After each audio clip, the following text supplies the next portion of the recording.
Welcome to the What Really Happened radio show. Because World War III is a really bad idea. Here is your host, Michael Rivero. And aloha, America. Welcome to our show today. It is Friday, March 11th, 2016. Thank goodness it's Friday, Kaahumanu Friday, end of the week. Oh, it's been so tiring this entire week. And we have got a lot of stuff to talk about today. The phone lines are open, 877-300-7645, 877-300-7645. Brad is sitting in our control room, hand hovering over the telephone, ready to put you on the air with your comments and questions. And a quick reminder to all of our listeners, daylight savings time begins this weekend, specifically Sunday at 2 o'clock in the morning. So if you're a choir director, make sure you call up your choristers at Saturday night and say, don't forget to get to the church an hour earlier. Now, obviously, this does not apply here in Hawaii. We're too close to the equator for daylight savings time to do anything. It affects me. Starting next Monday, I have to do the show an hour earlier in the day, which will free up a little more in my afternoon. And, of course, if you live in Arizona, those gosh darn Arizona people, they don't do daylight savings time either. And there's actually a bill under consideration in Alaska to stop using daylight saving times because there's so much difference between summer and winter in terms of the sun being up and everything. It really doesn't have much of an effect.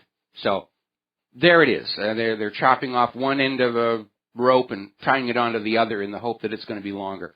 All righty, and today is a special day. This is the birthday of what eventually became the WhatReallyHappened.com website. It was on this day in 1994 that I spotted that faked photo of Vince Foster's so-called suicide, and I posted it to what was then a sub-page on my animation and visual effects website, which promptly ended my career in Hollywood and launched my career as a truth activist. So that's a famous day, and the presents are already coming on in, but if they tick or meow, I plunk them in a pail of water for a good 10 minutes before I open them. And tried to have a little celebration, little birthday candle, but the bottle of vodka exploded, so we're probably going to cool the celebrations for the rest of the day. Okay, getting on to some more serious issues here, talking about the candidates and the campaigns. Ben Carson is now endorsing Donald Trump. A lot of people might be saying, well, okay, good, he's endorsing Donald Trump. But by endorsing Donald Trump, Ben Carson is essentially telling his 8 delegates to go on over and support Donald Trump. And 8 is going to be a significant number for reasons we'll get to in a little bit on the show. Now, maybe Ben Carson is angling to be Trump's choice for vice president, and that could also work in terms of pulling voters away from Hillary Clinton, so that might not be an entirely bad idea, although more than a few people came out of this campaign season with the idea that Ben Carson's grip on reality is a little slippery, but we'll see what happens on that. Former President George W. Bush has made his decision on whom he's going to support for president, and the answer is nobody. You don't like my brother, I'm not going to support any of you. And he's just basically stamping his feet and throwing a little bit of a tantrum. But we know there's a lot of connection between the Bush family and the Cruz campaign, even though George W. Bush himself and Ted Cruz have a lot of personal bad blood going between them. So we'll see what's going to happen there. Interesting little story coming out of Investment Watch Blog, looking at all the candidates and all their comments about how much they love Israel. And you know, Ted Cruz was out there saying we can't have a peace deal with Palestine, it'll weaken Israel. And Donald Trump is the only candidate out there who's holding out the possibility of quieting the Israel-Palestine situation down and bringing peace back. Donald Trump's out there saying let's go back to being friends with Russia.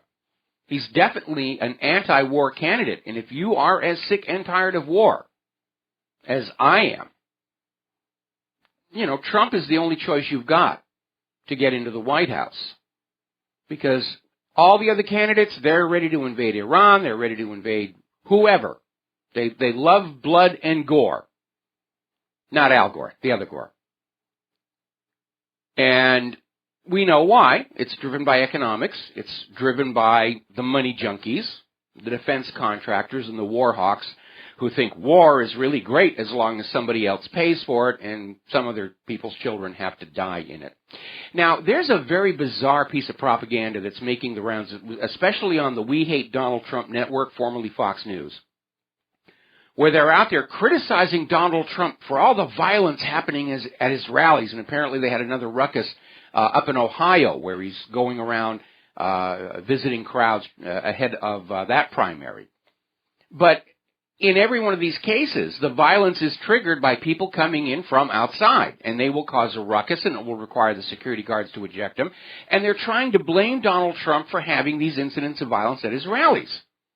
Now, Donald Trump isn't creating the violence at his rallies. It's being created for him by these outside agitators. And we know they're outside agitators because if you do not like Donald Trump, the only reason you have to go to one of his rallies is to cause trouble of some kind. And again, a lot of the same stuff comes out of Richard Nixon's campaign for re-election. You got to study how these things get done. The dirty tricks campaign.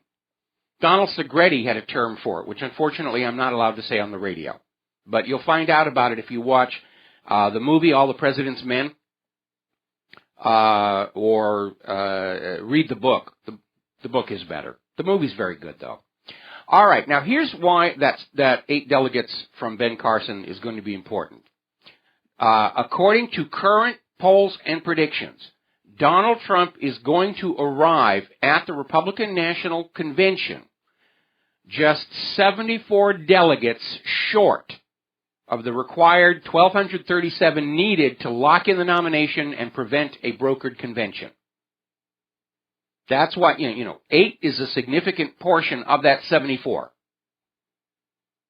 If we can all get together and overcome the vote fraud, and there's been a lot of it, and get Donald Trump, let's be comfortable with a safety margin, another 100 delegates in the remaining caucuses and primaries.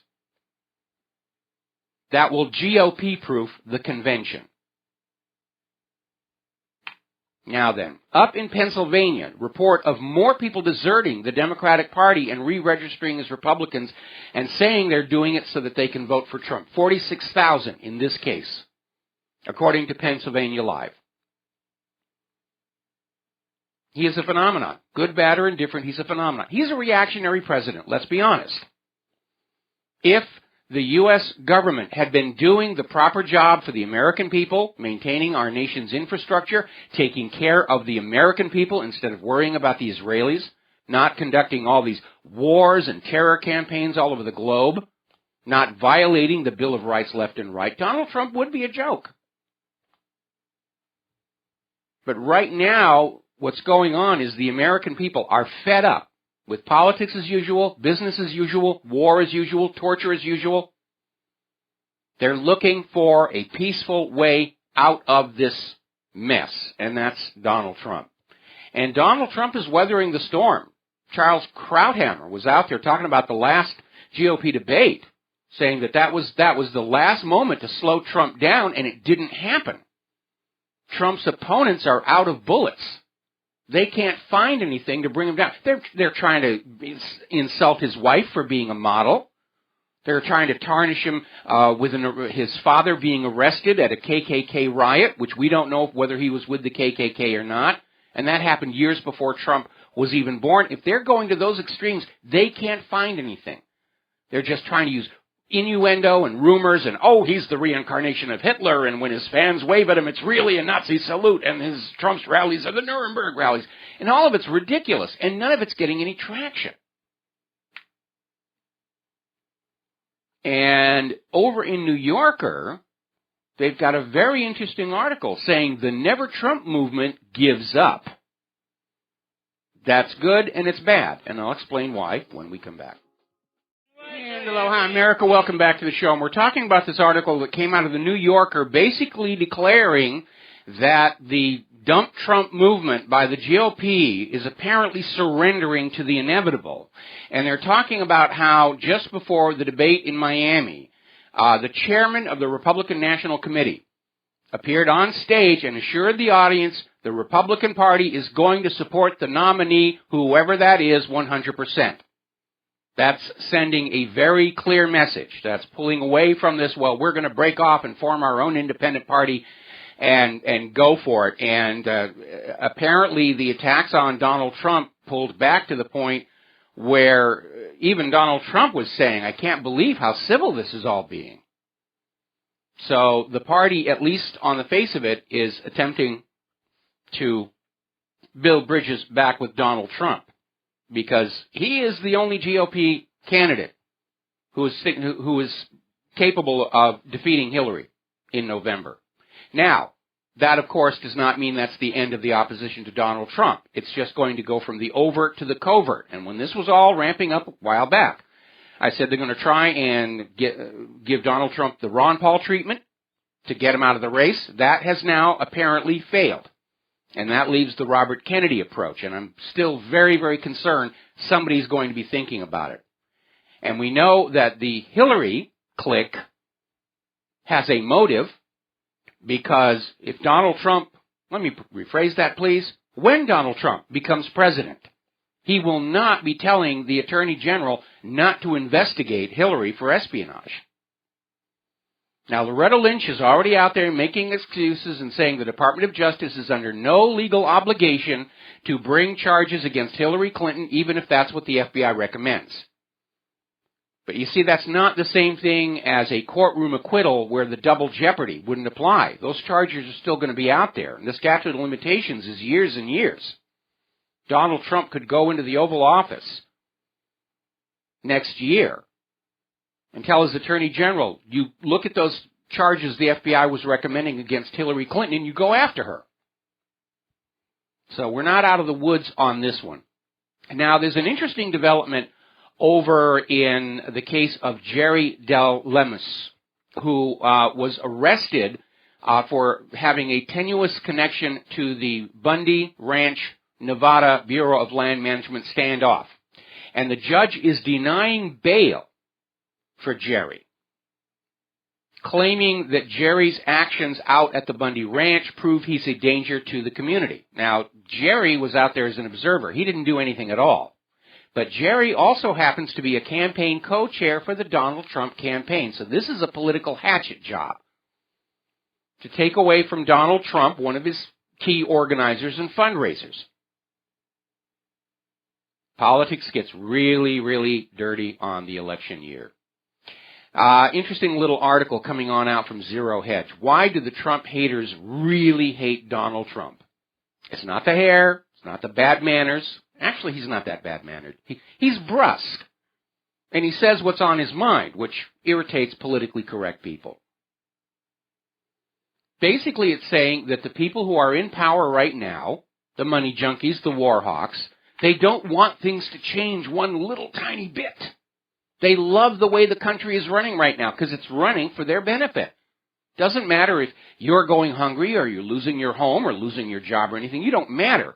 All that matters is they get the wealth and the power and they get to go on out and play global conquest with other people's children. And they don't want to change. If you take Donald Trump out of the field of candidates, all the candidates there are promising change, just like Obama did in 2008 and 2012. They're not going to do it. Now, the Jewish Standard, which is a New Jersey branch, if you will, of one of the major Israel newspapers, is out there attacking Donald Trump. And they're practically frothing at the mouth. And they're admitting their editorial policy in the past has never been to endorse or recommend against a political candidate. But they're saying since Donald Trump is breaking all the rules, we are allowed to break it this one time, and then they really tear into him. Now, I don't know what rules Donald Trump has broken. Maybe it's that hidden rule of you're not going to say anything bad about Israel. But anybody who's falling for this claim that Trump is an Israel puppet only needs to read how the Israeli media is treating him to see that that is an absolute lie. And I'd like to remind Israel one more time, and they're not going to listen, but it's none of your business who we elect as president. And please get your hands off of our government. We resent it deeply. We posted a video to WhatReallyHappened.com of Ted Cruz talking about significantly increasing immigration, and we're talking double, triple, and in certain categories, quintuple. He just wants to bring them all in, and I can understand why. He's an immigrant himself. If the paperwork trail can be trusted, he was an illegal immigrant for 12 years. And he wants to bring them all in, and, to heck with the Americans who live here who can't find work. A lot of people are starting to really scratch their head over Ted Cruz's religious background. Now, officially, in his biography, he and his wife are Baptists. But they're actually Dominionists, which is kind of a real scary group. These are the ones who truly believe that if they can get World War III going, Jesus is going to come on down and invite them all up to the big house. And we're hearing all this strange talk about how Ted Cruz was anointed by God to be president of the United States. This is coming from his followers, his father and everything. Well, if that's true, then why did God have him born in Canada? That sounds like really bad planning on the part of the so-called supreme being. And Ted Cruz has been caught in yet another lie. Says that he claimed he had the backing of martial arts and movie star Chuck Norris. Chuck Norris has issued a statement saying, no, I haven't backed anybody. It just has not happened.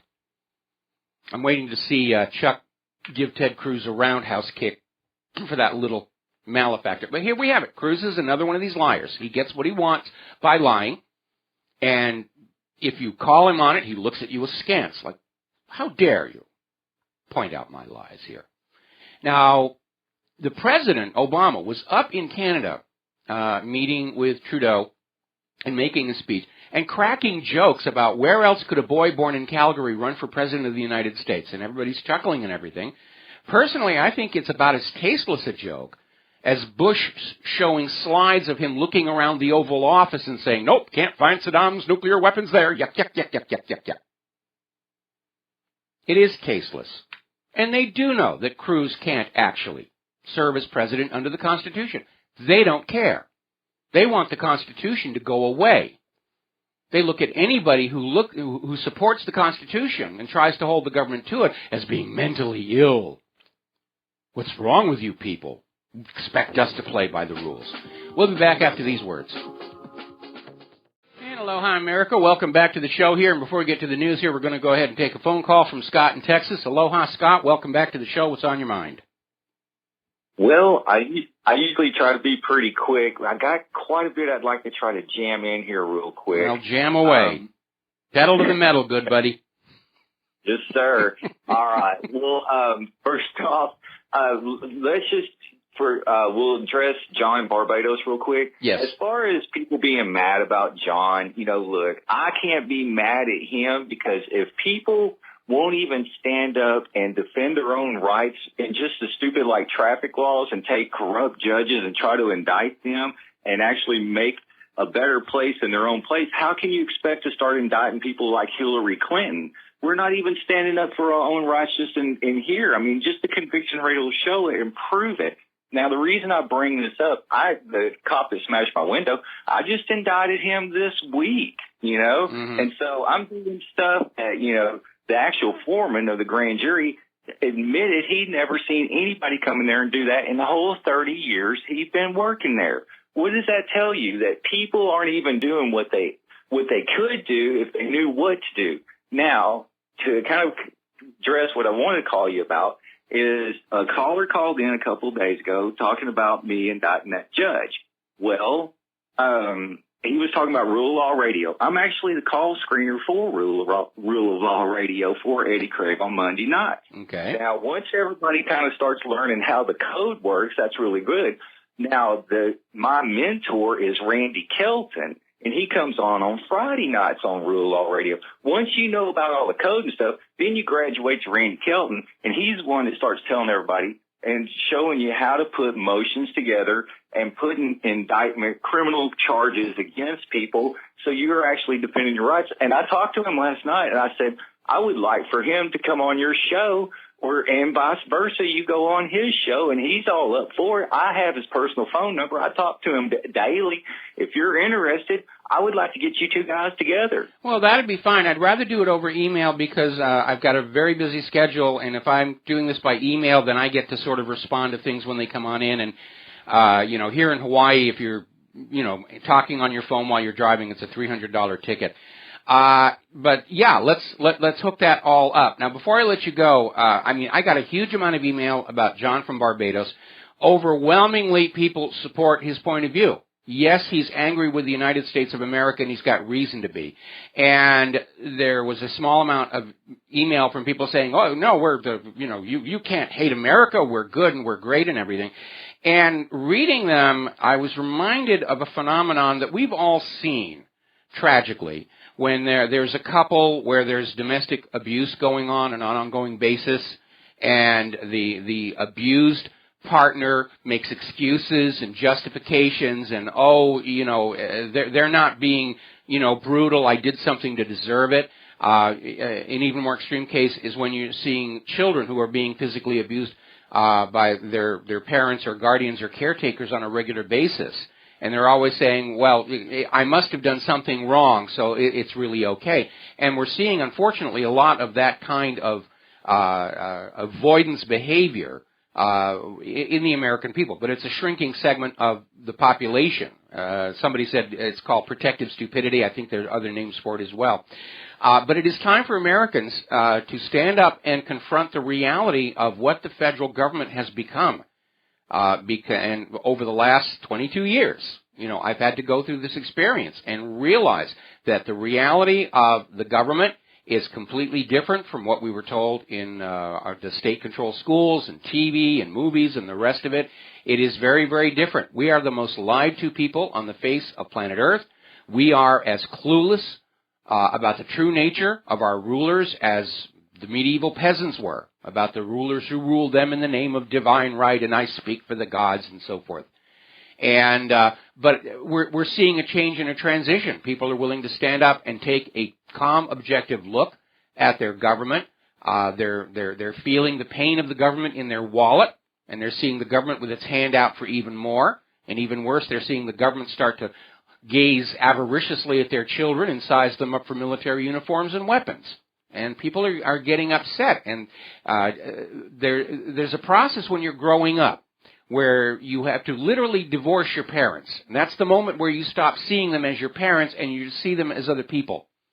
And we need to go through that experience with our government. We need to stop seeing them as somehow superior and authoritarian and glorious and semi-divine over us and realize they're just other people.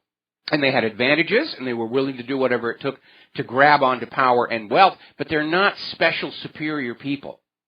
And we need to start looking at them as just other American citizens who are behaving badly. Well, when people start learning the law, because before we had the Tea Party, we went all through that, Harvard and all that good stuff. People were reading law books, but once you actually know what your rights are, what their limitations are, you can't unring that bell, and therefore you cannot be complicit in that system no more. You have to grow up and say, this is wrong, and I have to stand up and make a change and to defend what is right. And if you're not, you're just complicit, and I can't help you. No, you're absolutely right. Once you have awakened to the reality of what the government is, you can't go back to sleep. You can't go back to believing in the Easter rabbit or Santa Claus or any of that. And that's part of the maturing process, to realize the true nature of the people who are inside that government and how far it has deteriorated from its original high ideals and noble beginnings. Well, I grew up here in Texas, we all believed the government was good.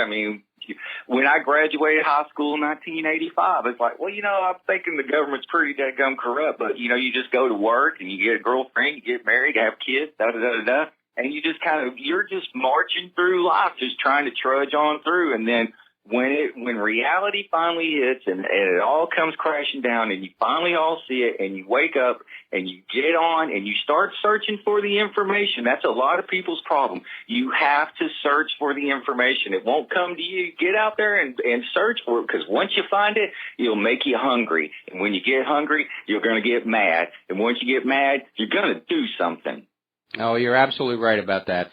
And you're right. You have to go out and find the truth for yourself, because that TV set is there to feed you what somebody paid to have fed to you, whether it's a sales pitch for a new car, a new appliance, a new policy, a new tax, a new war, or a new president. That's the job of television, to sell you things, and that includes the news broadcasts. They're not there to tell you the truth. Those people are making multi-million-dollar salaries because they're very convincing liars, and they will look at you through the camera and get you to trust them, and then they will fill your minds with bovine excrement. That's what they get the big bucks for. Well, I call it tell, lie, vision. There's a reason. I like that. That's good. I'm going to have to use that from now on. Television.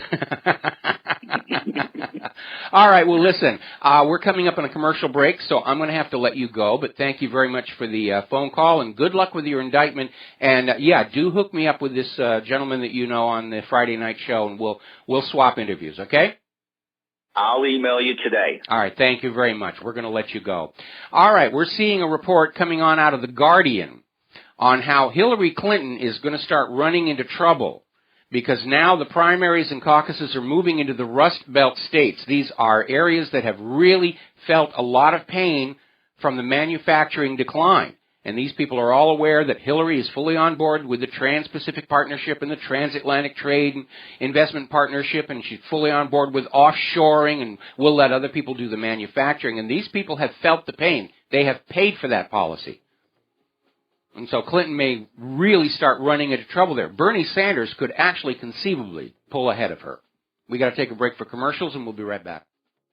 And aloha, America. Welcome back to the show here. Now, over on the Morning Joe program, they're talking about how Hillary Clinton is having trouble with her message and is starting to appear weak. Now, Hillary still has a problem with this truthfulness and honesty issue. The people who think those are important characteristics for a leader to have are turning against her.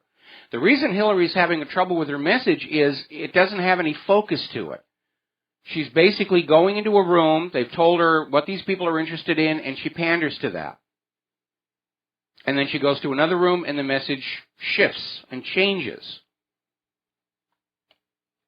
She's trying to sell herself. She's trying to campaign as a personality, as a name. I'm Hillary Clinton, and you owe me. And that's not resonating with the American people. We don't know how much of Hillary's success against Bernie Sanders has been achieved through election fraud. This is the crookedest election in our nation's history, certainly during my lifetime. Now, while the email scandal is simmering in the background and Loretta Lynch is preparing to basically be the stopgap to keep Hillary out of prison, there are other scandals that are coming up out of Hillary's past that are starting to haunt her. And it has to do with some of the information that is in the released emails that is not pertaining to classified information, but does show Hillary's role in supporting the coup d'etat in Honduras, which kicked out the democratically elected president Manuel Zelaya in 2009. And Hillary was out there making public statements about, oh, what a terrible thing is going on in Honduras, and really, we just hope the situation can be resolved. And then we find out that the U.S. was backing this coup d'etat, just like they did in Kiev, just like they did in Iran in 1953 and Chile in 1973. It's what the U.S. government does. Another scandal that is starting to resurface again has to do with the Export-Import Bank financing of the world's largest coal plants in South Africa. And some of these emails are showing Hillary Clinton, as Secretary of State, lobbying the World Bank for a loan to the construction of these plants. At the same time, they were screaming at us that carbon fuels are terrible and they're bad for the environment. There's global warming. It's all the fault of those fossil fuel companies, and you're going to have to pay a carbon tax. And then we find out Hillary Clinton is lobbying for the construction of one of the largest coal plants in South Africa. Now, Patricia Smith, whose son died in the Benghazi consulate attack, is furious over Hillary's accusation that she just made up the story about Hillary calling her and saying it was a terror attack. At the same time, Hillary was telling the rest of the world that it was all based on this non-existent movie for which somebody had hastily edited a trailer, cutting pieces out of another film and overdubbing it, just rushing it on out there. And so Patricia Smith is not taking this lying down. She's out there on the media saying, okay, why would I make up such a stupid story? What do I gain making up a story like that? And I'm sure Hillary's people are going to say, oh, she's working for Donald Trump. She's getting money under the usual thing that they say. If you don't agree with them, you're in the pay of the enemy. I'll tell you, if I were actually getting all the money that the supporters of human-caused global warming claim I've been getting from the oil companies, I could retire. Haven't received a penny. So anyway, Patricia Smith is out there saying that there is a special place in the dark infernal regions for people like Hillary. And we got a fax machine from Satan saying we don't want her. She'll try and take over the place. She's your problem. Now, peace activist and former CIA analyst Ray McGovern was arrested and apparently beaten up at a Clinton speech. Now, he does not support Hillary Clinton, and he was engaged in what he called a silent protest. Let me get something into the control room. There we are. But this is very rough treatment. I met Ray McGovern. I got to spend some time with him and talk with him on the 10th anniversary of 9/11 in New York. He's a very nice gentleman. He's not the kind to go on in and cause a ruckus. But he does attract attention because of his name value, and Hillary's goons threw him out of there. Now, story coming on out of the Times of Israel. Israelis prefer Hillary for president study finds. And they're basically saying that the Israelis are thinking that a Hillary presidency is going to be good for Israel. And they don't care if it's bad for the United States. They don't care if anything's bad for the United States. If it's good for Israel, that's all that matters. And you know something? Again, Israel, it's none of your business. Mind your own business. You've got problems in your own country. You can't even run the place without life support of billions of dollars pouring in from other nations around the world. Now, there's a story coming out of the PoliticalInsider.com saying that there is a group of Republican donors and insiders. Maybe it's that group that met on Jekyll Island. How are we going to stop Donald Trump? And there is a report circulating that they're trying to recruit former Secretary of State Condoleezza Rice, who is a Republican, to run for president as an independent if Donald Trump gets the nomination at the convention. If they can get past the brokered convention thing, they're going to run Condoleezza Rice as an independent. Now, this could actually be very clever here. I mean, the GOP wants to kick Trump out and put in somebody else, possibly Romney. But they know they're going to be handing the White House to Hillary unless there is another woman candidate out there who will yank the female voters away from Hillary. And Condoleezza is also black. So Condoleezza is being put into play to split Hillary's supporters so that whoever the GOP throws in to the race has a chance at winning. Now, here's where it gets a little complicated. Mitt Romney and Paul Ryan have filed the paperwork with the Federal Election Commission to be in the presidential race this year. And there's talk about Romney coming out of the brokered convention. There's a little bit of a wrinkle. The Republican National Committee's own rules say that nobody can be considered as a candidate in a brokered convention unless they have won a minimum of 8 states in the popular vote. Romney has won none. In fact, the only GOP candidate who has met that threshold is Donald Trump. And he's passed it by a wide margin, and the others are still struggling to catch up. Now, of course, that doesn't stop the Republican National Committee from meeting on the first day of the convention and vote to change the rules and just throw it all out and said, we have just voted ourselves the authority to tell the Republican voters to go jump in a lake, and Mitt Romney is the candidate, and you will support him. We will support him 100%. It's going to be a huge faction fight. Now, do you know all about those superdelegates everybody's been talking about that are all on Hillary's side? And by the way, Debbie Wasserman Schultz is now telling the media not to mention the superdelegates because they're finding out Democratic voters are so convinced the fix is in for Hillary that they're not bothering to go out and vote. So now they have to make it look like it's a horse race between Sanders and Hillary so that the Hillary supporters will bother going there. But that issue aside, 10% of these Democratic Party superdelegates are paid professional lobbyists, which means they're going to be voting for whoever they know is going to listen to them and give them what they want from that Oval Office. Talk about rigging democracy in favor of the corporations. It's amazing. The corporations have their own delegates now, their own superdelegates. By the way, 4 out of Obama's 5 Supreme Court finalists are Obama donors. Imagine my shock. Little cash to grease the skids to that job there on the bench. Alrighty, we're coming up on our first news and commercial break. We're going to come on back talking more about the campaigns, talk about the war zones, talking about everything that's happening on this Kaahumanu Friday. So we're going to take a break here and we'll be right back. Aloha, America. Welcome back to the show. Now, Barack Obama has managed to seriously annoy the British government, and in particular, David Cameron.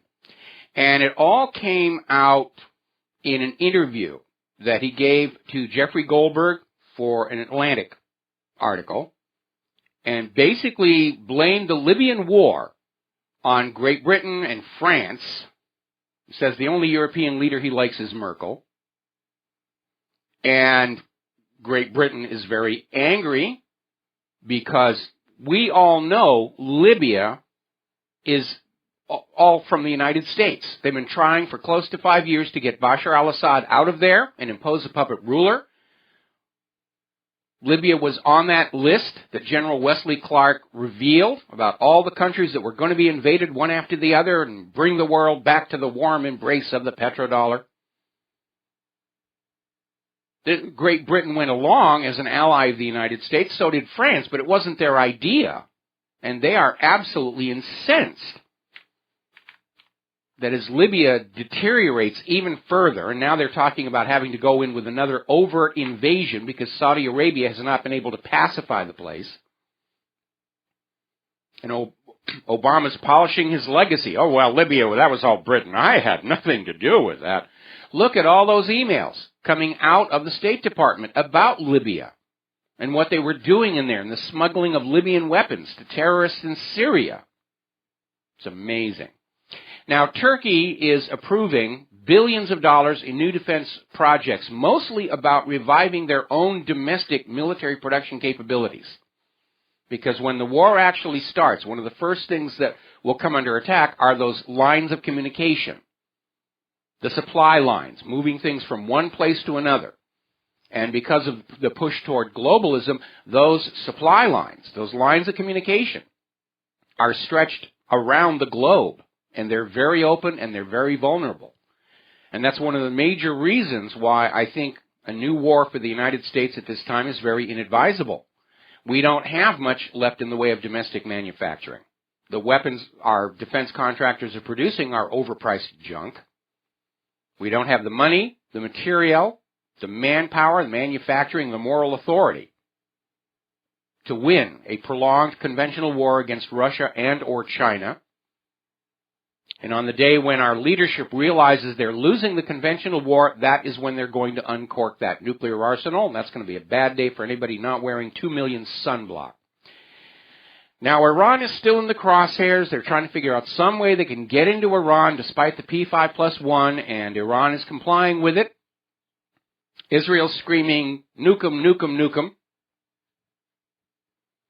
And there's a little bit of propaganda going on here because there's this U.S. judge in this civil litigation basically has ordered Iran to pay $10.5 billion with a B for 9/11, even though there is zero evidence that Tehran had anything to do with 9/11. The same judge earlier said that Saudi Arabia was completely innocent of any wrongdoing. They didn't even bring up the question of those Mossad agents who were cheering and clapping as the buildings came down that got arrested. But this is absolute pure propaganda. They're now going to try and sell the idea that Iran was behind 9/11. 9/11 is the rubber stamp for any coming invasion. First it was Afghanistan. Oh, we've got to, the Afghanistan did 9/11. We went and clobbered Afghanistan, created a mess. Oh, we were wrong. It was Iraq. We went in there. Boom. Then they're passing it around. Now they're aiming at Iran and looking to blame Saudi Arabia for it. Really is getting ridiculous. Meanwhile, over at Press TV, there's a report that Israel, emboldened by Saudi Arabia's recent cut in military aid to Lebanon, is going to launch a new invasion of Lebanon. And this is probably coordinated because we have been hearing rumblings about needing to go into Lebanon and invade and conquer that country, which would give the West a very long border as a front to launch a potential ground invasion into Syria, which they've been talking about for weeks now. Now, there's a little bit of upset down in Zimbabwe, and no, it's not over the $100 trillion paper notes or anything like that. Robert Mugabe was initially reported missing. He's 92 years old. I mean, and he's the world's oldest serving head of state. He's been in power in Zimbabwe for 36 years. And he was supposed to leave the country on Monday to attend the World Cultural Festival in New Delhi, in India, which kicks off, actually just started today, as a matter of fact. But as of Wednesday, he canceled that he was going to India, and nobody knew where he was, and everybody was saying, was there a plane crash? Was there something? Well, you can relax. He's surfaced again.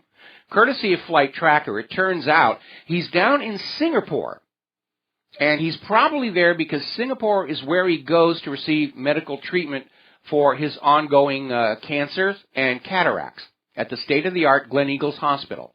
So he's just down there getting retreaded and patched up and oil changed and spun balanced and the rest of that.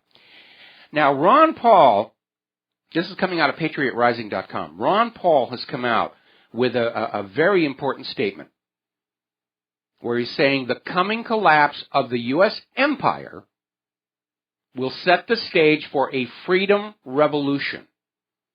And he is absolutely right. The U.S. empire, like the Roman Empire, is collapsing from within. Like the Soviet Union, it's collapsing from within. And when it does collapse, all of these nations, their U.S. puppet rulers are going to fall. And it's going to be a good thing. It's going to be a rough time, a rough transition. But it's going to be a good thing in the long run. And we can let the pendulum swing back the other way, toward we the people, instead of we the corporations here. Another article coming out of twominds.com.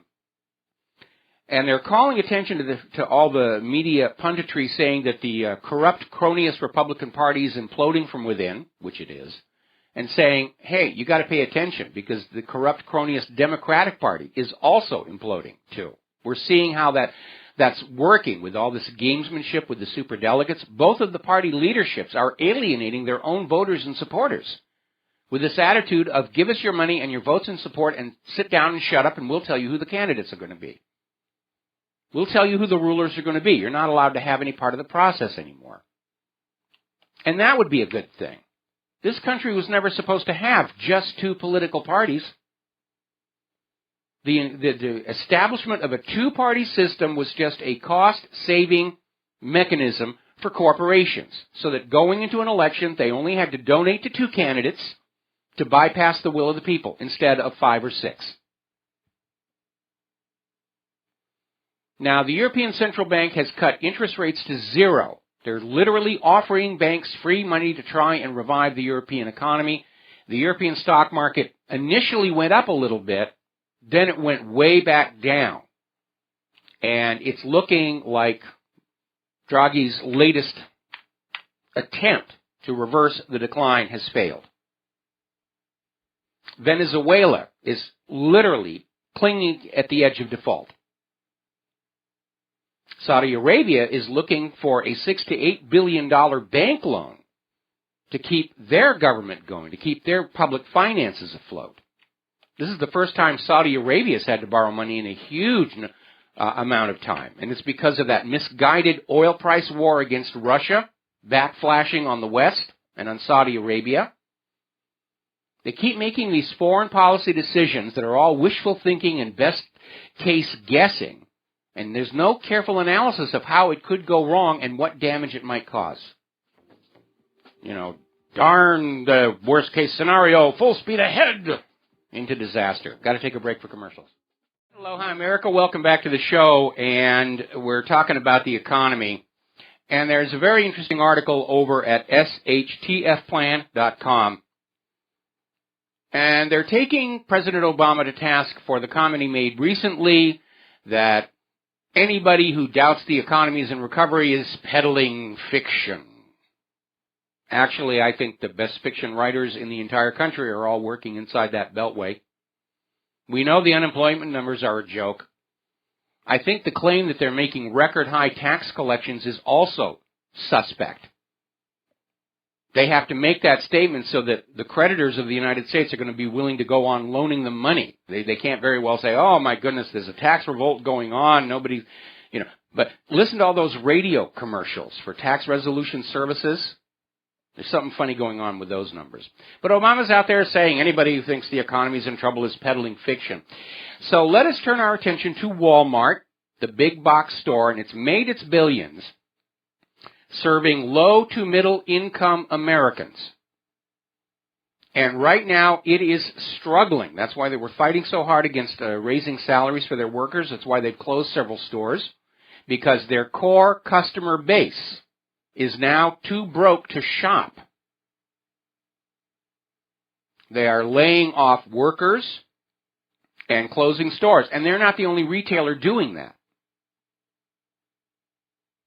And that tells you what's really going on with the economy. Prior to the collapse of 2008, 60% of the American U.S. economy was consumer spending. And it's vanished. We've had all these horrible holiday shopping seasons from the point of view of the retailers. The Baltic Dry Index is still down there bouncing along record lows. The economy is locking up because all of the money is piled up in a big stinking pile over Wall Street in Washington, D.C. Now, for an economy to function smoothly, there has to be a recycling mechanism where once it is sucked up to the top of that pyramid, it is then sent back down to the bottom of the pyramid so that people who trade their labor for wages and salaries can take that money and pump it into the bottom of the economy again and keep it circulating. That recycling mechanism is the first thing that gets destroyed when you descend into a fascist economic dictatorship. The money flow is one way to the top, and then it stays there, and the rest of the economy locks up. For an economic system to work smoothly, there has to be an ample money supply flowing at all levels of society and into all necessary areas of economic investment. Now, we're seeing a report coming out of Investment Watch blog again. Doctors and hospitals are getting stiffed for millions of dollars by the Obamacare co-ops.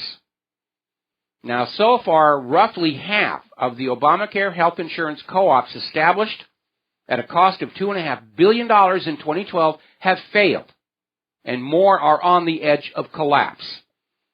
So hundreds of doctors, hospitals, healthcare providers who served co-op policy holders are being brushed aside by federal bureaucrats claiming that the U.S. government is the first creditor in the bankruptcy line.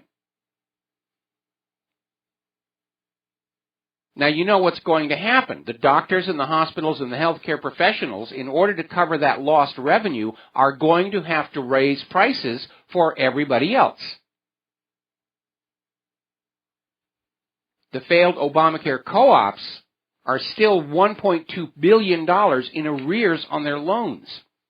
Obamacare was a disaster, is a disaster.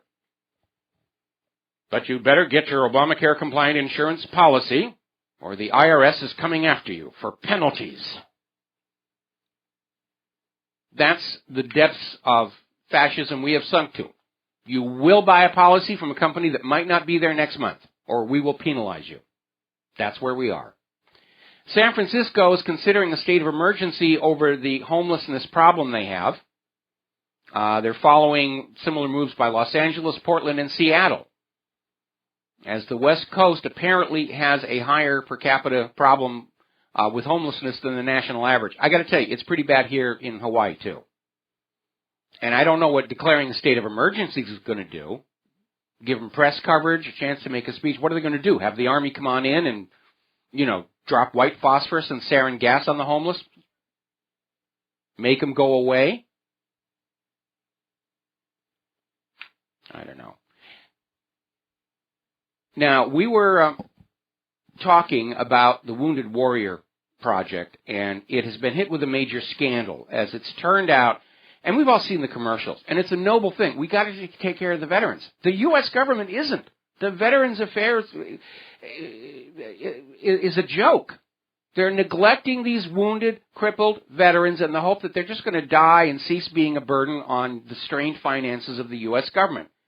You can't fight anymore. You're useless to us. Why should we spend any more money on you? Seems to be the attitude.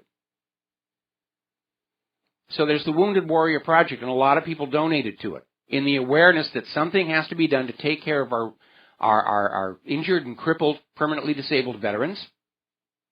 And then we find out that this so-called charity spent half of its funding on huge salaries and perks for the executives. And the board of directors has started firing those executives, starting with the very top.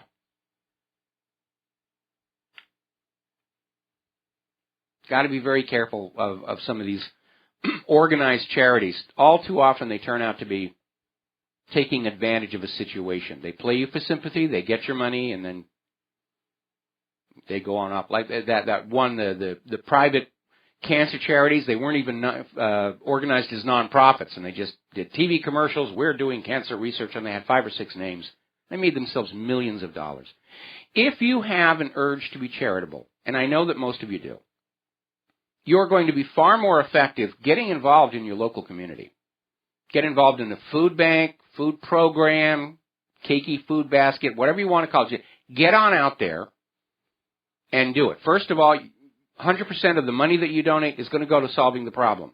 And going on out there and interacting with the people, you really appreciate just how serious the situation is out there. A lot of people will love to sit at home. They'll write out a check, and then they don't have to deal with the reality anymore. We need a Buddha on the road moment for the vast majority of the American people. When they leave that little palace, that little TV-imposed matrix, and go on out and actually look at what's happening in their local communities. The decayed roads, the rusty fittings, the closed retail spaces, the boarded-up houses, and all the homeless living in the nooks and crannies. You need to confront that. You need to look at that. So we're going to take a break for commercials, and we'll be right back. Hi, America. Welcome back to the show, and we're going to go right to the telephone here. John in Barbados, aloha. Welcome back. What's on your mind? Just a light-hearted comment here, Michael. I'm looking at a picture of a guy with a big sign stood on the street in Idaho. And written on the sign is, "Give me $1 or I'm voting for Trump." Some of those homeless signs can be really very, very clever, But yeah, I just want to set the record straight. I'm not anti-American, but I got lots of American friends who I speak to regularly on Skype. I'm one of them. I'm American. Yep, you're a friend of mine, even though we do sometimes fall out a little, but it's just that's the way things are. Well, John, if you ever agreed with me 100%, I would advise you to seek mental health evaluations right there. So it's probably better that we have an occasional argument. Yep. Well, at least it stirs up debate on the show, Michael. Yes, it does. Lately, though, the debate's been about you, but again, as I was mentioning to that earlier caller, I received a lot of email about your rant about America, and most of it agrees with you. A small minority was out there saying, oh, you can't bash America. You can't. Well, the U.S. government has made the nation and its people, hateful around the world. And we're trying to stop that, but the government isn't listening to us. They continue to do what they're doing. Well, I blame that little box in the corner of the living room called the television. Yes. I mean, America is not really being informed of what's really going on. You need to go to the foreign press and foreign outlets, because CNN, Fox News, they're peddling rubbish most of the time. Well, like the BBC, mind, because this isn't confined to the USA. You know, the broadcasters buggering children are just worse than most. Well, again, the whole Jimmy Savile thing over at the BBC kind of reveals a great deal about the corporate culture at the top of these media outlets. And it's a reminder that just like in politics or business, success in the media is attracting people that we'd all be better off if they weren't really allowed to be there. And they're there to make money, they're there to be famous, and this idea of being a new Edward R. Murrow, most of them would even laugh at you and say, Edward R. Murrow just didn't understand what the media is really supposed to be all about. Well, if people bothered to actually research the origins of the BBC, they would understand that the BBC was formed by MI5, MI6, British intelligence, in 1921, and it's been part of that organization since. Well, yeah, I mean, we know that even though we are raised to, we're told when we were young that we have an independent media that's free of government influence, but that's only to make the propaganda more effective, because we know that at least going back to the end of World War II, the CIA has had a project called Operation Mockingbird, where the top executives at all the major media outlets are CIA assets. And I think a good example of that would be when the article, The Crimes of Mina, Sally Denton and Roger Morris, and they were working for the Washington Post, and they did this very well-researched article about the links between the Bush and Clinton White House and the cocaine smuggling that was going on as a parallel to the gun-running operation into Nicaragua. And they took the story in. It was fact-checked by the Washington Post's lawyers, and they said, they've got a solid case here. They got the documentation. This is a true and accurate story. Washington Post managing editor at the time, Bob Kaiser, spiked the story. Now, Bob Kaiser happens to be an alumni of the Skull and Bones fraternity, which has a very strong link historically to the CIA. In fact, if you've seen the movie The Good Shepherd, they point that out, about the closeness between that fraternity and the Central Intelligence Agency. So that's how they keep these things from coming on out. Now, eventually, The Crimes of Mina was published by Bob Guccione in Penthouse Magazine.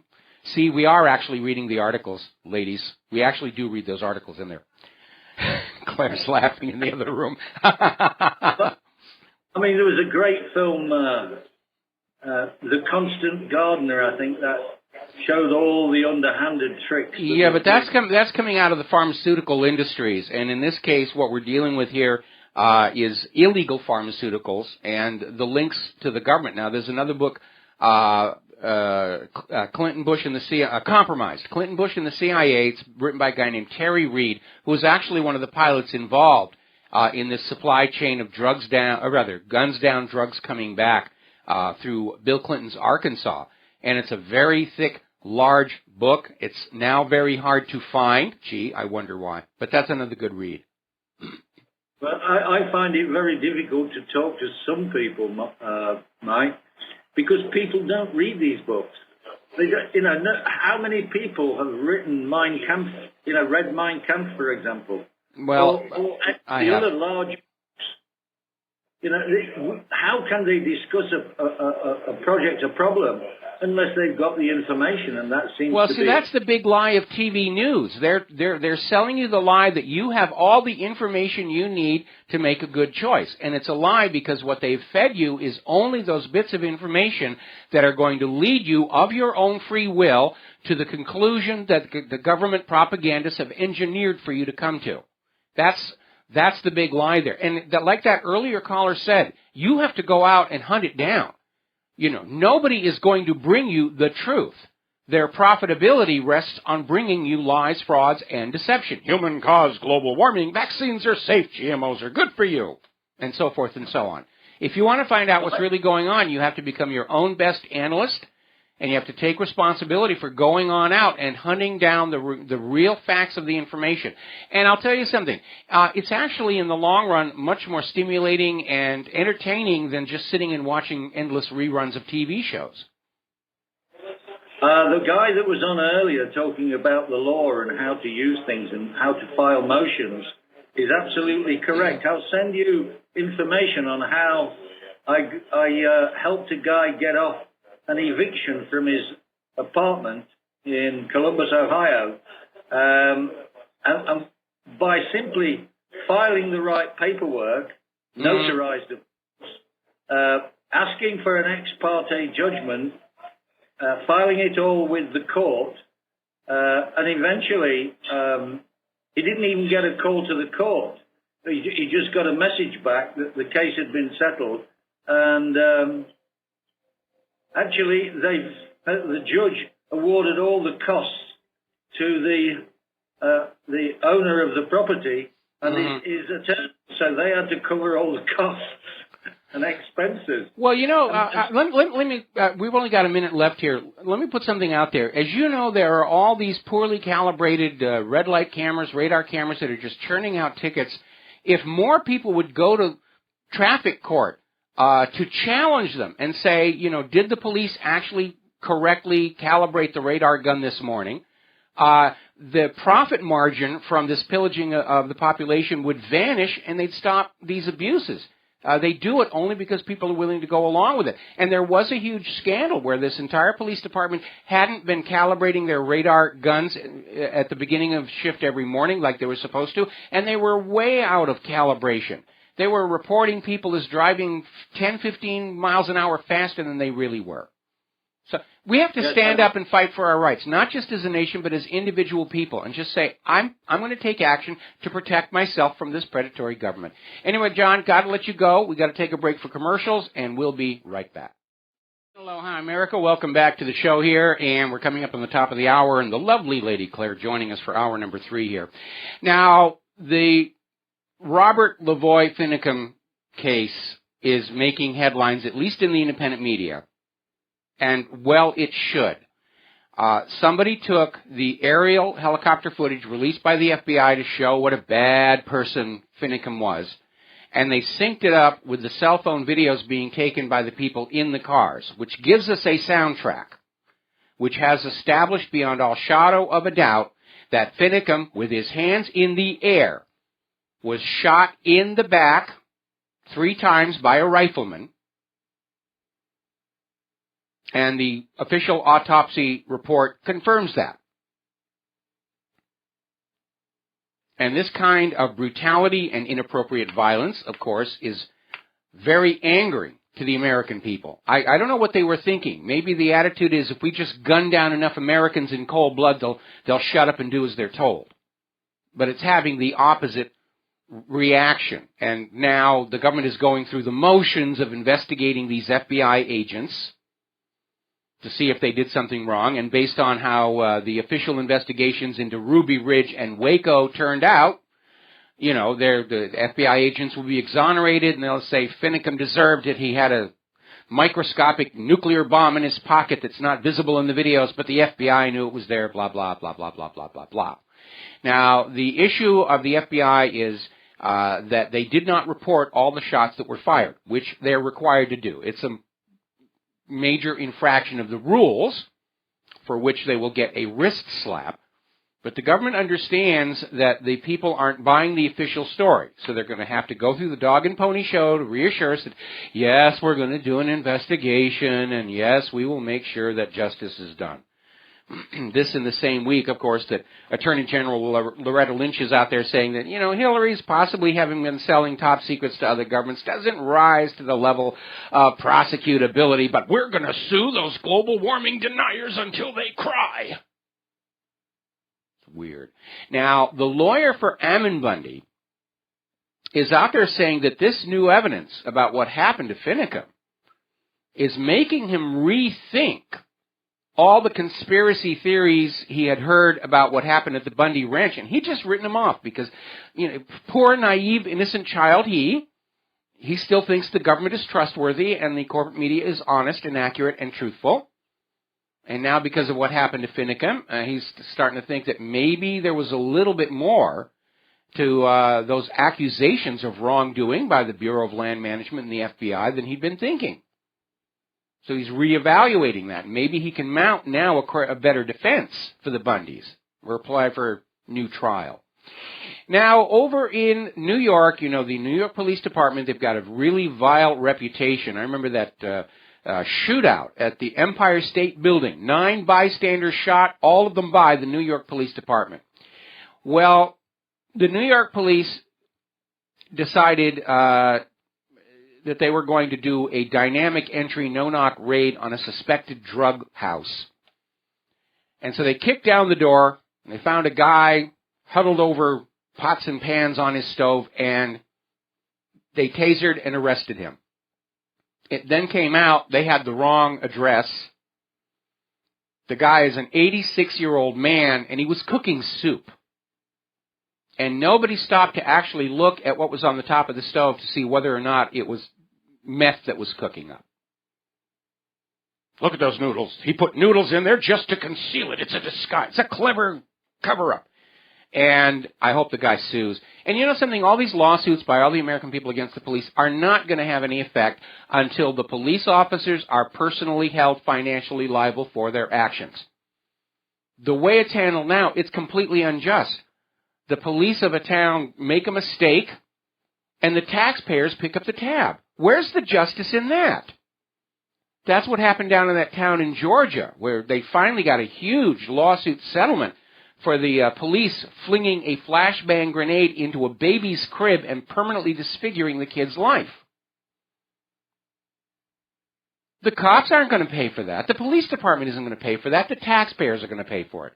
They're going to raise the taxes to pay the bill off, and the innocent people who did nothing wrong are being punished for the crime. How is that in any way justice? Justice is the guilty are punished and the innocent are left alone and protected. And under our system, when the government screws up, they punish the innocent, law-abiding taxpayers. That's not justice. That's not just in any way, shape, or form. Now, over at YouGov, they've had a poll. They've actually been running this poll on a regular basis. And they're showing that more and more Americans are now aware of World Trade Center Building Number 7 and the strange way that it came down into its own footprint, even though it was not hit by an airplane. Now, remember when the official report came out about 9/11, Building 7 wasn't even in there. They didn't mention it. Didn't want you to think about it. Oh, the 2 towers came down. It was terrible. What about the third building? What third? There's no third building. Pay no attention to that third building behind the curtain. If you pay attention to the third building, the terrorists will win. But basically, they're estimating 15 million American adults have become aware of the strange issues around World Trade Center Building 7 over the past 2.5 years. That's not too bad, because public awareness of a government scandal and cover-up is not linear. It's an exponential function, which means over the next 2.5 years, it's not going to be another 15 million American adults. It's going to be 50, 60. Especially as the government continues to destroy its own credibility. Everybody's going to be hopping onto their search engines and going back and looking at these past events to find out what really happened. They're going to re-examine Israel's attack on the USS Liberty. They're going to re-examine the torpedoes in the Gulf of Tonkin. They're going to re-examine everything that we were told about World War II. Prudence demands you go back and you re-examine everything you've ever been told by the government. Hawaii statehood legal? No, it isn't. Not really. Same thing applies to Texas and California for differing reasons, and Alaska for that matter. Not too surprisingly, as our nation descends into dictatorship, we're seeing our dictators go back and draw inspiration from earlier dictators. In this case, Stalin we're seeing all of a sudden a whole bunch of so-called expert articles from mental health professionals, the ones who think wanting to eat healthy food is a disease called orthorexia nervosa. And they're now out there saying, well, anti-government thinking, that's a mental illness. Failure to trust the government and believe the government, that's a mental illness. We've got to give you a pill for that. Or we've got to lock you up for your own good. That's getting pretty desperate out there. Why do we have a First Amendment if not to criticize the actions of the government? Are they going to now try and tell us that all the Founding Fathers were mentally ill and the United States should never have been started as a free nation? They're getting pretty desperate out there.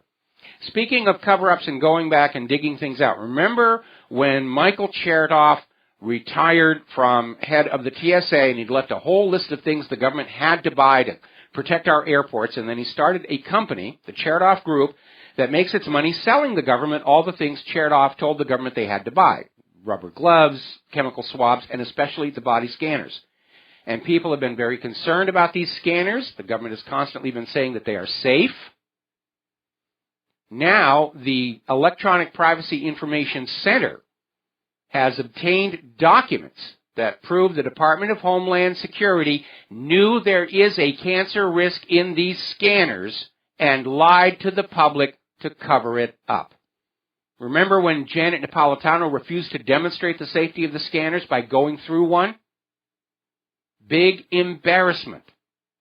So, yeah, the government lied to you. And they've given how many people cancer? All that pain, suffering, and cost. And to date, they've never actually caught a real terrorist, have they? It's just another scam to make the insiders money. Michael Chertoff is rich off of all of this nonsense. And they've just destroyed our tourism economy in the process. They've turned travel from a very pleasant experience into a traumatizing incident with all this nonsense. Alrighty, we're coming up here on our top of the hour news break. When we come on back, the lovely Lady Claire will be joining us for the rest of our Friday program. So we will be right back. And aloha, America. Welcome back to our show, hour number 3. The phone lines are open, 877-300-7645. And for those of you watching on BAM User, this gorgeous creature sitting behind me is the lovely Lady Claire, who joins us on Fridays in hour number 3. And this may be the last one for a while because of the time changes. No, you're still going to be here. Okay, fine. All right, that'll be really good. Yes. Before we go to Claire and her story, though, we're going to clear one phone call that's been waiting patiently. Matthias up in Canada, aloha, welcome to the show. What's on your mind? Hello, Claire and Michael, and thank goodness it's Friday. Yes. Yes, I'm into that. And look forward to hearing the rest of the show. Just one quick thing. In the art of war, when your enemy expands, you contract, and when your enemy contracts, you expand. And that's true enough. I mean, Claire's losing weight, and I'm starting to put it back on again, so I guess.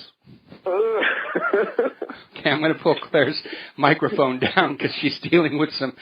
we've had tremendous wind here in Hawaii, and there's pollen and dust and all kinds of thing in the air, and poor Claire is just suffering. Okay, she's good. Anyway, what did you have besides the Art of War quote? I just wanted to relate that to what's going on with the current situation that started off with the Bundy Ranch standoff. That's when we the people expanded, and then the Fed contracted. Mm-hmm. And then that gave some patriots the idea to stand up to more recent BLM abuses. So then we have the current standoff where we the people expand, except not enough of the people expanded. In fact, we kind of dropped the issue, and then the Feds expanded, shot one, arrested everyone else. And just want to remind everybody that we need to expand if we expect the enemy to contract.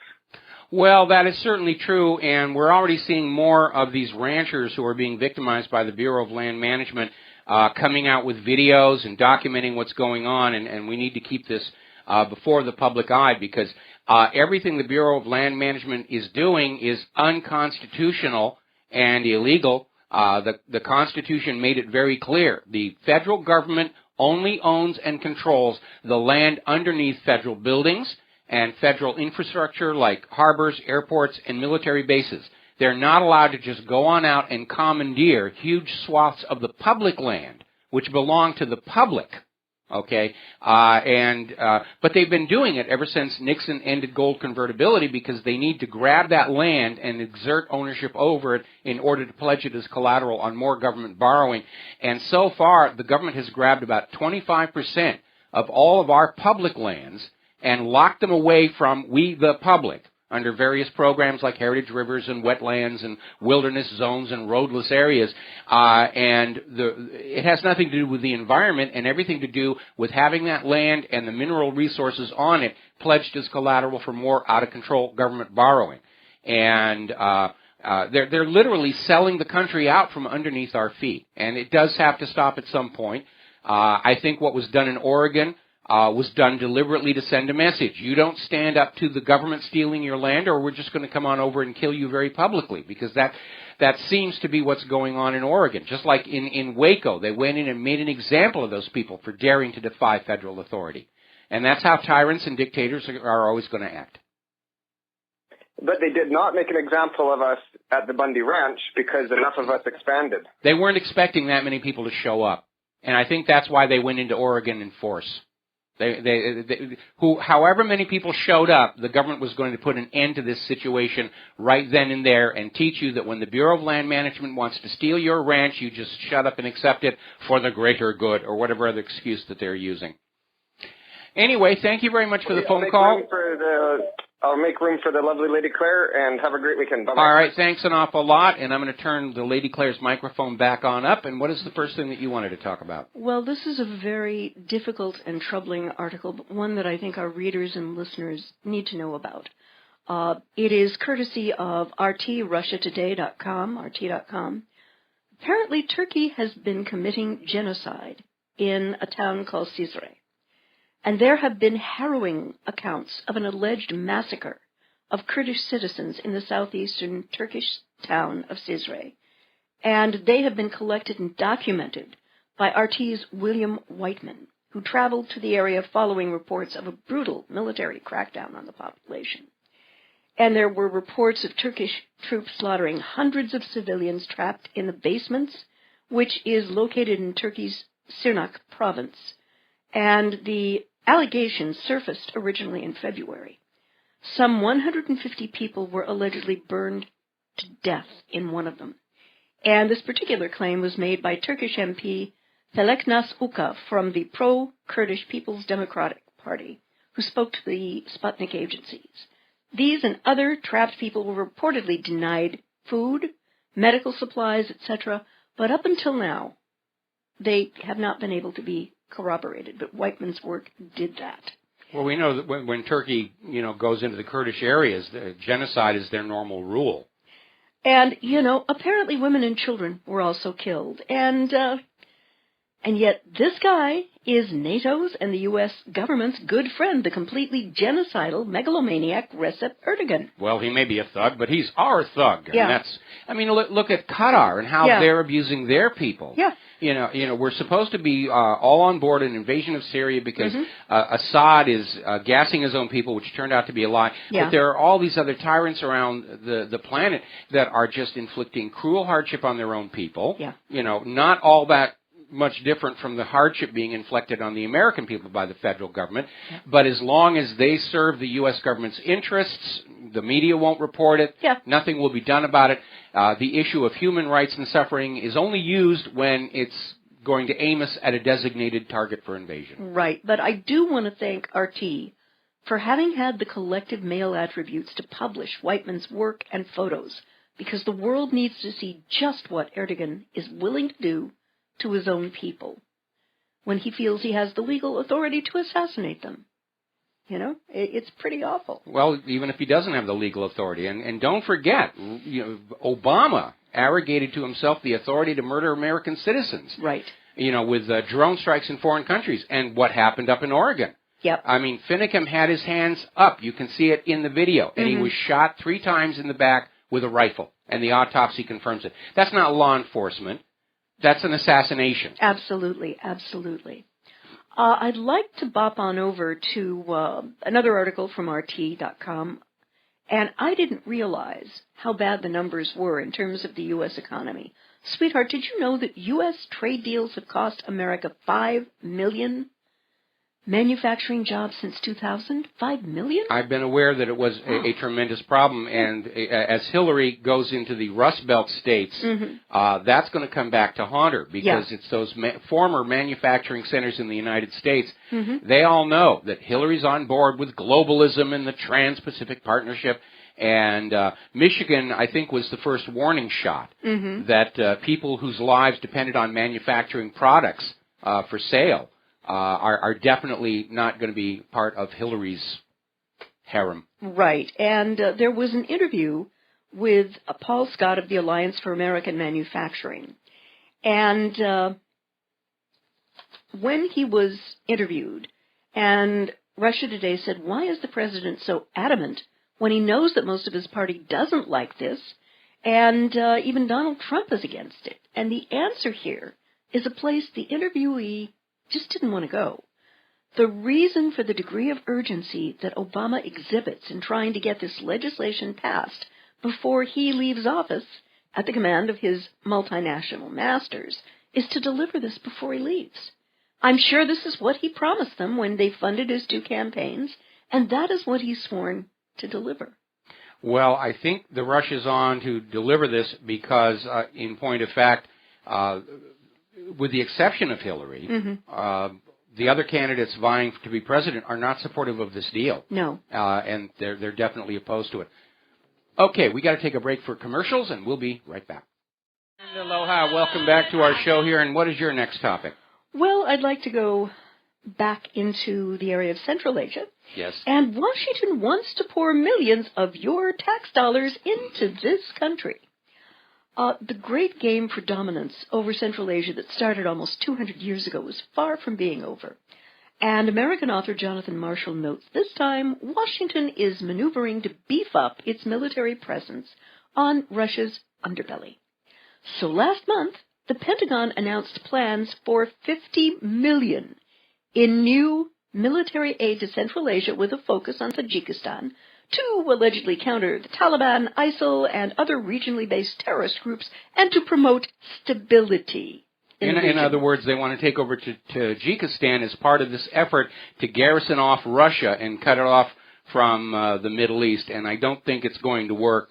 Everybody's pretty much onto the game here, and again, they're courting a war with Russia, which we cannot win. Even if we go nuclear, we are likely to be the losers. And, I look at this government that the U.S. is supporting to the tune of $50 million, and my thought in terms of their human rights records is, are they kidding me?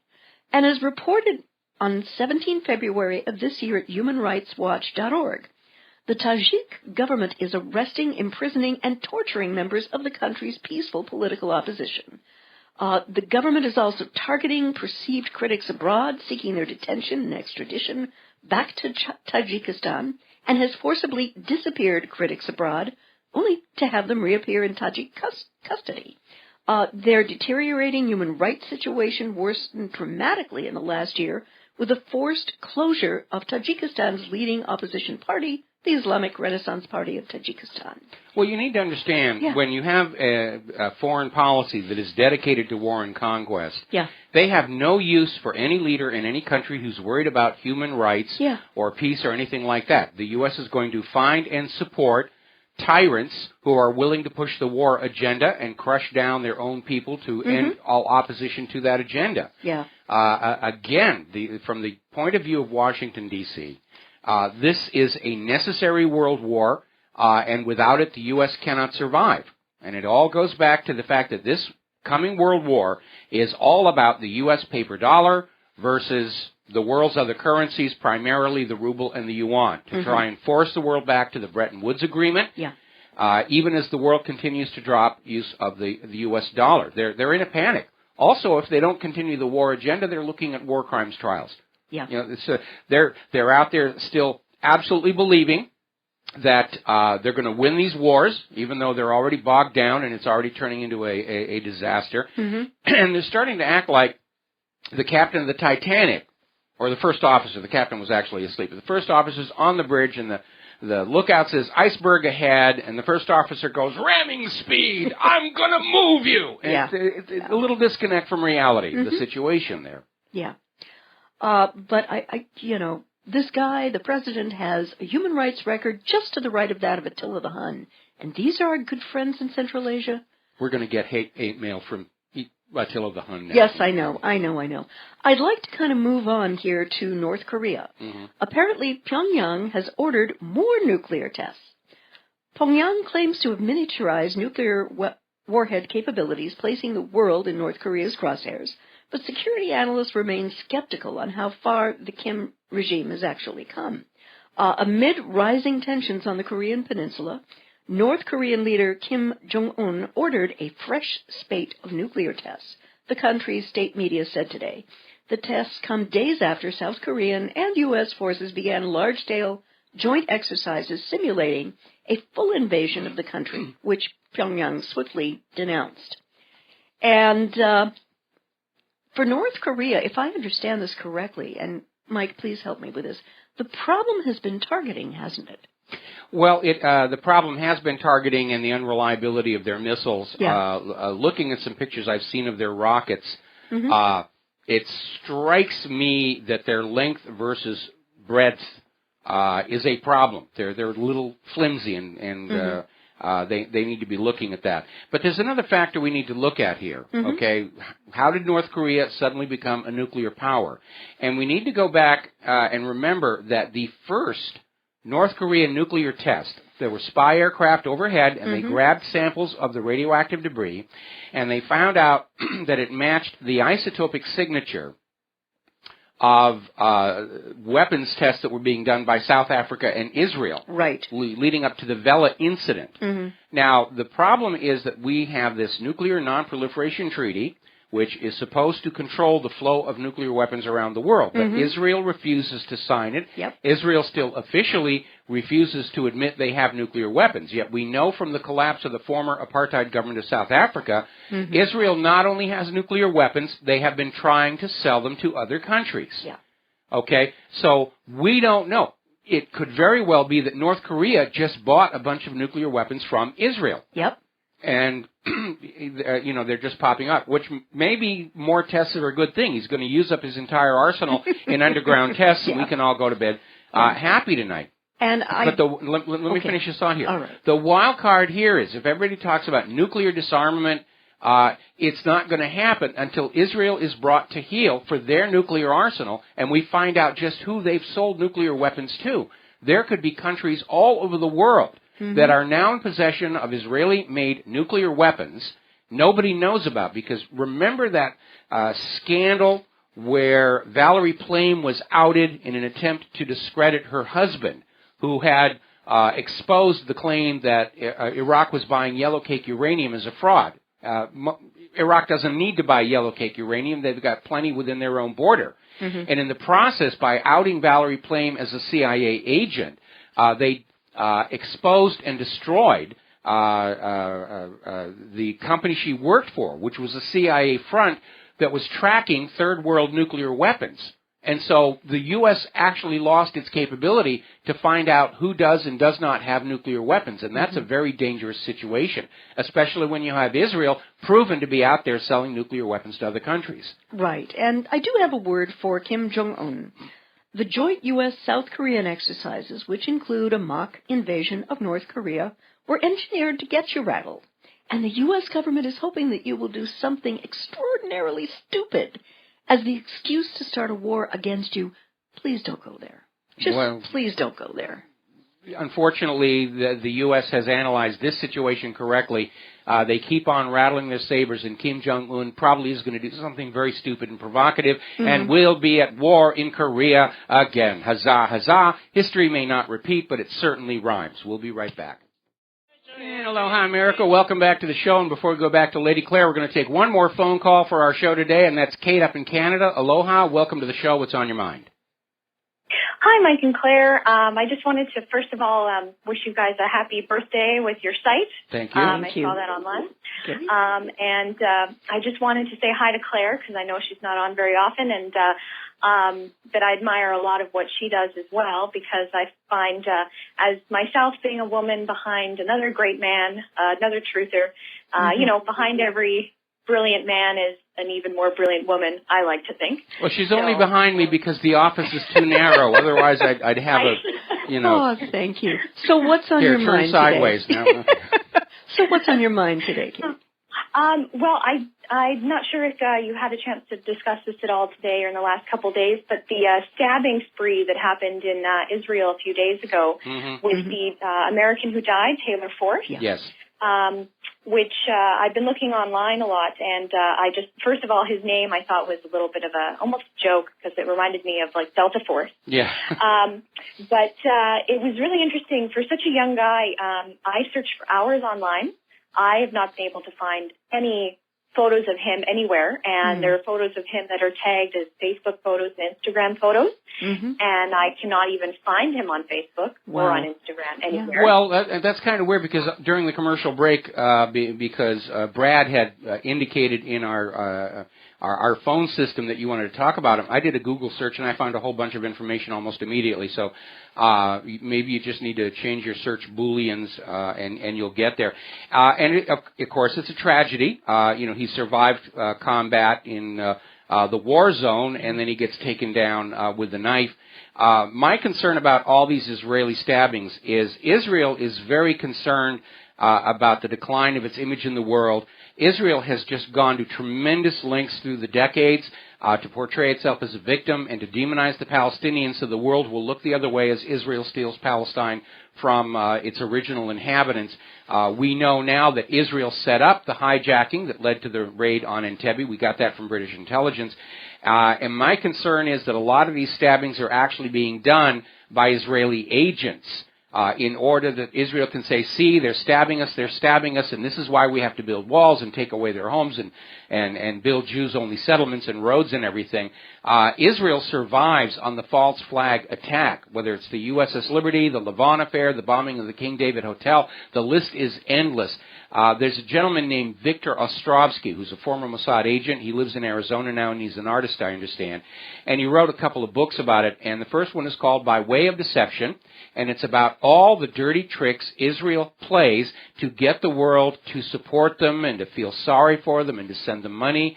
And it's an impressive list here.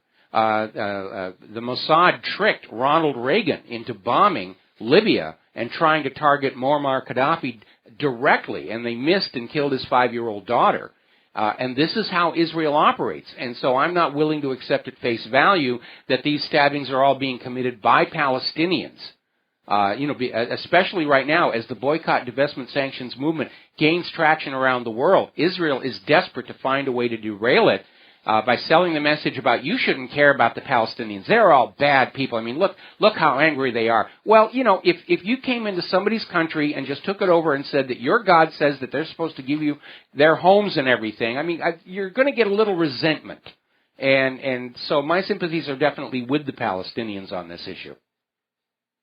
Well, you basically answered the question that I was going to ask, which is how you, when you thought about this whole situation, and whether or not you thought that this particular stabbing, because they happen to have his biography and everything just prepared really quickly, and the crime photos they do have online, in an age of technology where every other person has a cell phone camera, there's only one picture of a bloody crime scene, and there's only one scene, and there are multiple photos of that scene from varying angles, but it seems to be the only photograph of the scene. So I was just wondering if you thought that this person does exist, may have existed, or if this is just another sort of created event. And I'll let you go and... Okay, well, I haven't looked at it too closely. I'll agree the name seems a little bit contrived, but it's not beyond the realm of possibility.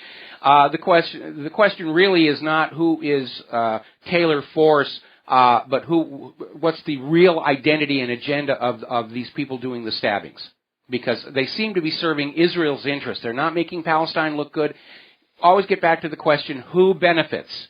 and who benefits from the stabbings in the public relations arena is definitely Israel and not Palestine. Anyway, thank you for the phone call. Have a good weekend. We're going to let you go, and we're going to close the phone lines for the rest of the show so that the Lady Claire has the microphone. Well, the next thing I'd like to look at, apparently the IMF has issued a new warning on global economy as apparently Chinese exports are plunging.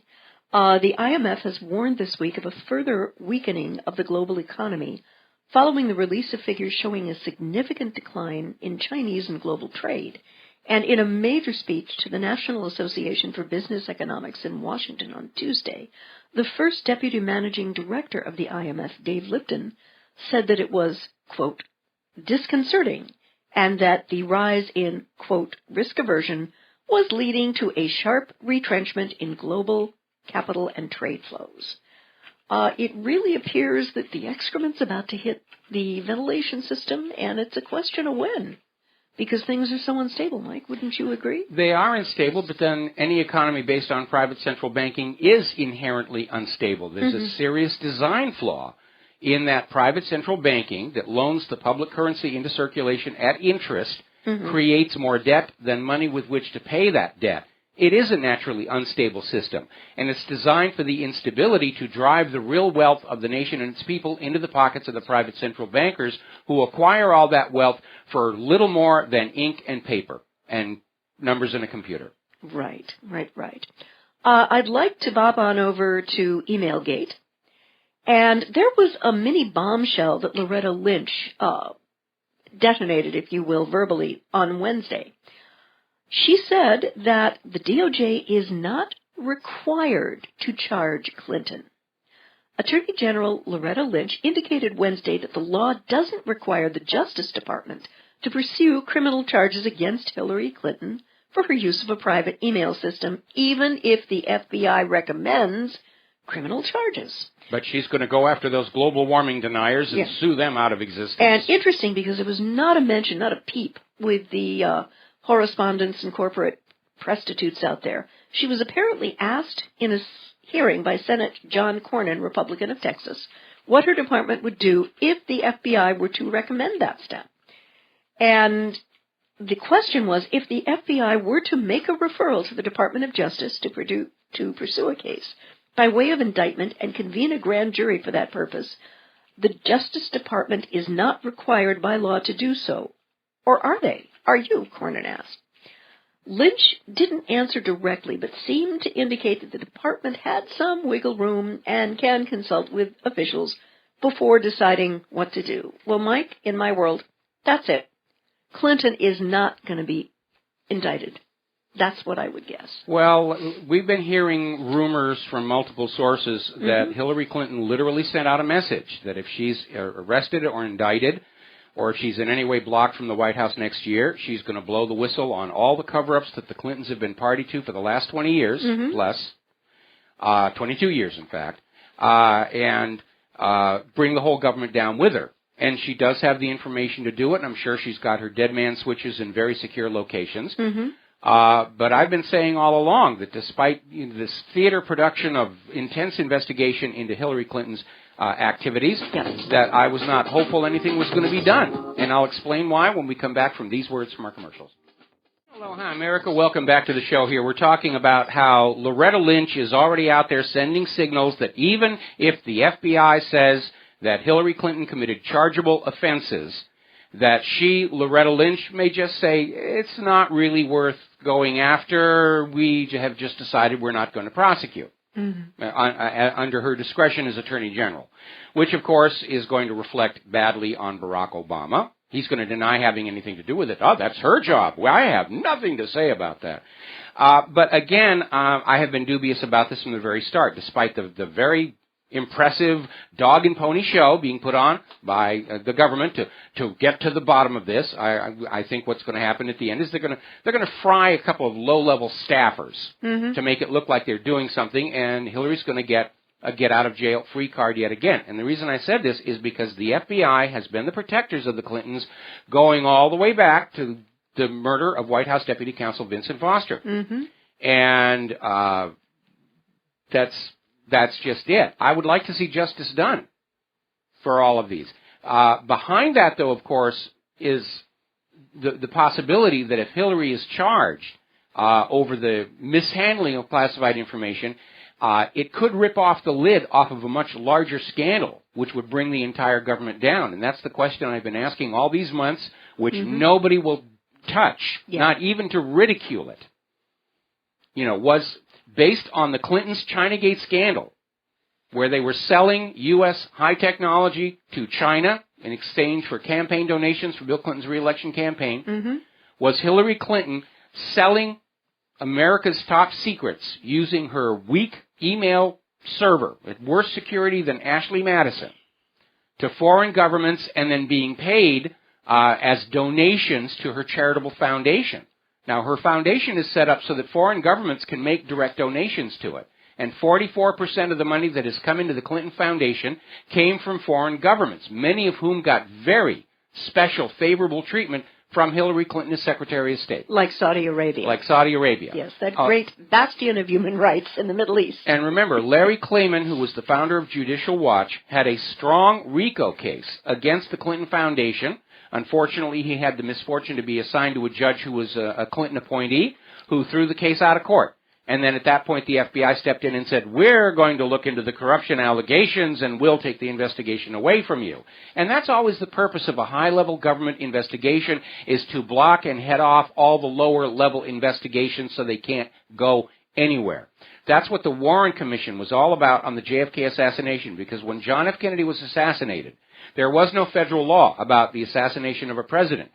Technically, the assassination of John F. Kennedy was under the jurisdiction of the Texas police and the Texas investigative bodies. And they grabbed the body and they got out of town, and the Warren Commission was set up, and they said, we will investigate, you send all your evidence to us, and we will go through it and frame it on some guy on the 6th floor of the school book depository.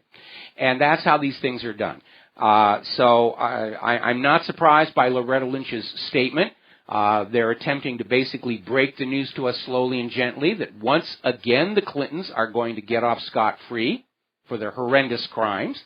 And it's tragic, and it should anger you as much as the party leadership telling you that your wishes don't count when it comes to picking the candidates. You have time for one more story, I believe. This does not compute. The U.S. military is asking for troops to retake a Syrian city that they were never in the first place. It was definitely a palm-to-forehead moment at warp speed. Apparently, the U.S. military brass is now saying that its war against ISIS is undermanned and wants more troops so that it can roll back the terrorist caliphate. That's all rather well and good, except for one tiny little detail.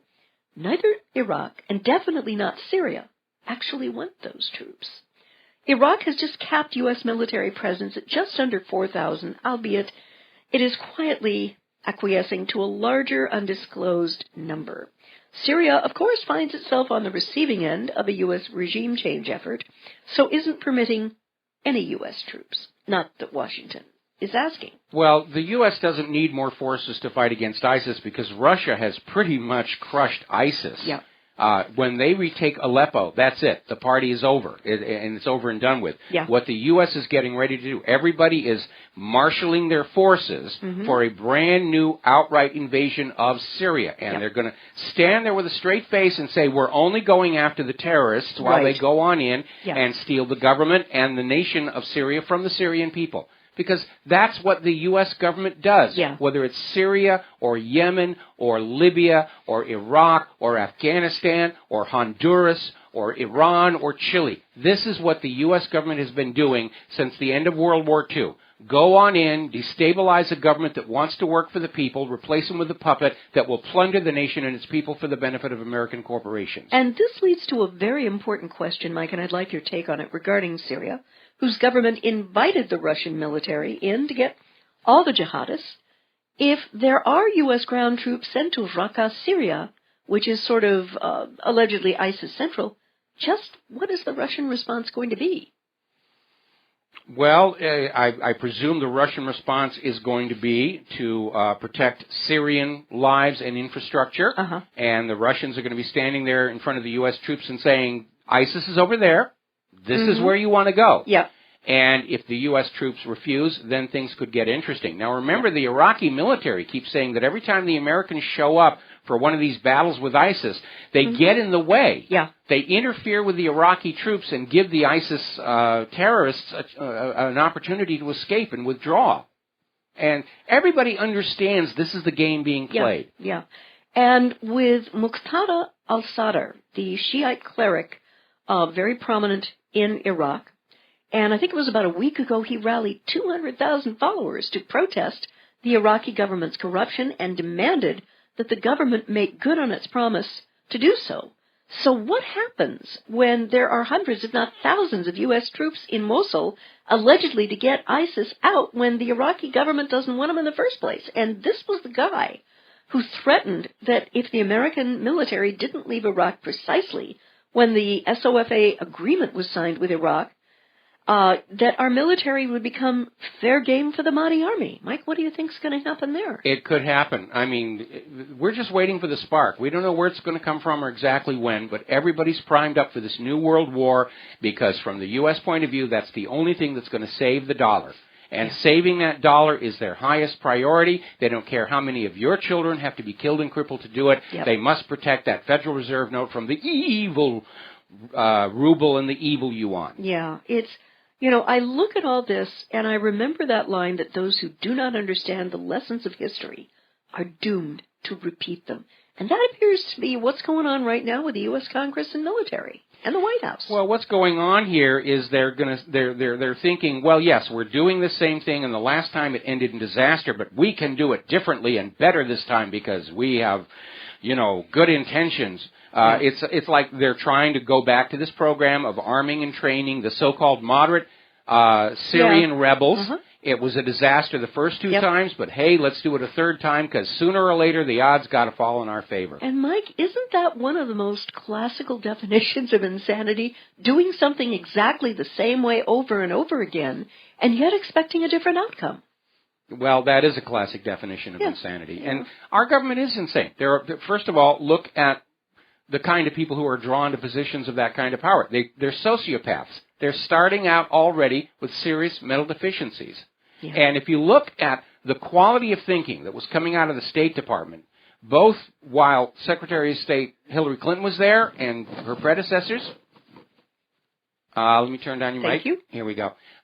You understand, they're not very clever people. They think they are because they're in government and they're in politics and their self-image is that they're superior to the rest of us. But I remember going on back to All the President's Men and Deep Throat, who was blowing the whistle on Richard Nixon's corrupt re-election campaign. And when he met down in the bottom of the garage with Bob Woodward, and he said, you know, we're all taught to think that these are very special people working inside the White House, but the truth is they're not very bright. They got there because they're willing to do what it takes to get there, but they're not very bright. They're not the best and the brightest. They're the worst and the stupidest. And we're seeing it in all these botched foreign policy moves. There's the music. Time for Claire and I to get on out of here. I'm going to take the Lady Claire to lunch and get her all fattened up. And we'll be back Monday. Have a really good weekend. Please share what you know with everybody that you know. Thanks to all the congratulatory messages on our anniversary, and aloha, America.